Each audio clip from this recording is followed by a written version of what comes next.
respiratory diseases related to respiratory system are defined into 2-3 types, जैसे कि asthma है, COPD है और इंटरस्टिशियल लंग डिजीज है जिसको हम लंग फाइब्रोसिस बोलते हैं। अस्थमा और COPD, as the name indicate, asthma is a allergy kind of problem, COPD is a lifestyle kind of problem. Asthma can be seen in smoker also, non-smoker also, पर primarily hereditary भी रहता है। So asthma 90% of the time it is allergic in onset। क्योंकि जितना allergic आप हो, जैसे skin allergy है, जैसे कि आई एलर्जी है, तो अगर आपको रेस्पिरेटरी इश्यूज पहले फैमिली में रहे तो आपको रेस्पिरेटरी इश्यूज ज़्यादा रहेंगे।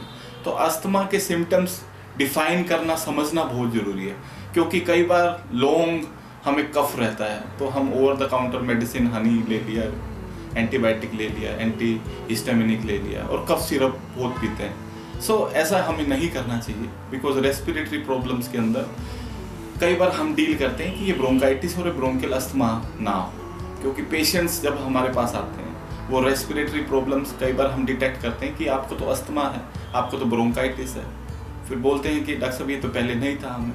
सो unusual kind of symptom. Likewise कि अगर कफ हमें रिपीटेड रहता है इन ए मंथ और so, for 7 days then get better, for 5 days then get better, and then again it is coming, so repeated attack of cough it is coming in age की around 50-60 है। So इसको हम label करते हैं bronchitis. Bronchitis मतलब inflammation of our respiratory walls. So bronchitis can be acute मतलब less than 5-6 days, और it can be chronic. Chronic मतलब more then 3 weeks।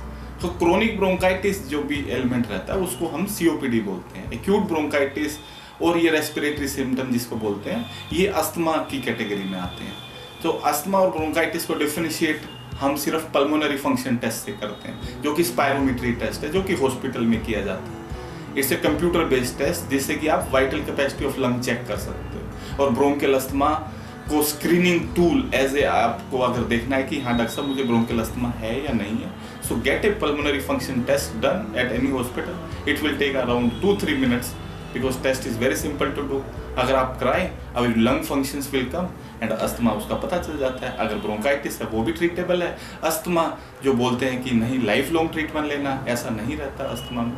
Asthma is a problem जिसके अंदर वैक्सिंग एंड वीनिंग कोर्स रहता है। कभी आपको प्रॉब्लम जब ज़्यादा है तो आपको जब ज़्यादा लेना है, कई बार आपको प्रॉब्लम बहुत कम है तो यस आपको प्रॉब्लम जब कम है तो आपका ट्रीटमेंट भी आपका कम हो जाएगा और मेडिसिन भी आपकी सबसाइड रहती है। ये कभी भी आपको नहीं रखना है कि हाँ अगर मुझे अस्थमा हो गया तो yes my life is gone and I have to be on inhaler, तो अब क्या करना है। Because asthma is very easy to treat. मैं अपने पेशेंट्स को बोलता हूँ अस्थमा अगर हो भी गया आपको किसी कारणवश तो उसका ट्रीटमेंट बहुत ही अच्छा है, बहुत ही ट्रीटेबल है। और अगर आप अपना रेगुलर ट्रीटमेंट करते हैं so it is not a life long kind of treatment, but yes treatment is very much good if we are following our medical advice. So ये अस्थमा से रिलेटेड है। COPD जैसे कि मैंने बोला, अगर कफ काफ़ी रहता है एज मोर देन 40, 50, 60 के अंदर और रिमिटिंग मोर देन 3 months तक कफ है, 2 years तक कफ है, सो ये नॉर्मल काइंड ऑफ इन्फेक्शन नहीं रहता, ये क्रोनिक ब्रोंकाइटिस बोलते हैं। क्रोनिक ब्रोंकाइटिस, सो प्राइमरली क्रोनिक ब्रोंकाइटिस को मेडिकल भाषा में COPD बोलते हैं, chronic obstructive pulmonary disease.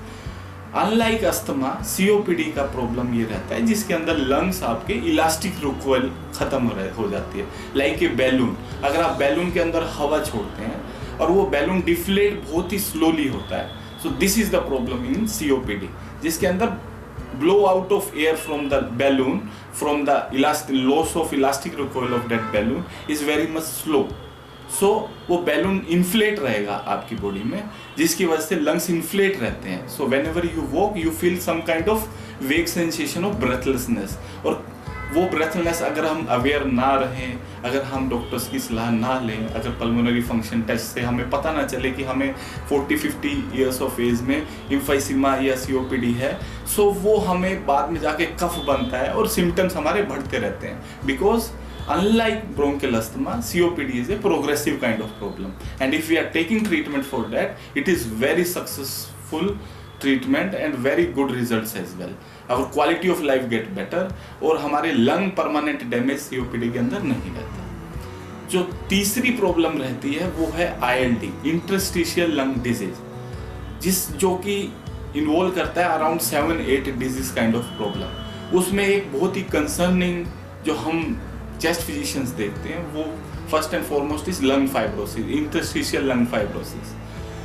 Interstitial lung fibrosis एक ऐसी प्रॉब्लम है जो कि प्रोग्रेसिव रहती है। उसमें आपका ट्रीटमेंट मैक्सिमम स्टेरॉइड्स है और एंटीफाइब्रोटिक है। एंटीफाइब्रोटिक मतलब अगर फाइब्रोसिस हो रहा है लंग के अंदर तो हमें एंटीफाइब्रोटिक लेना है, जिससे कि हमें प्रॉब्लम ना हो और फाइब्रोसिस ना बढ़े। सो फाइब्रोसिस कई बार पेशेंट्स प्रोफाइल के अनुसार प्रोग्रेसिव होता है, डिस्पाइट आप मेडिसिन ले रहे हो प्रोग्रेसिवली लंग फाइब्रोसिस बढ़ रहा है।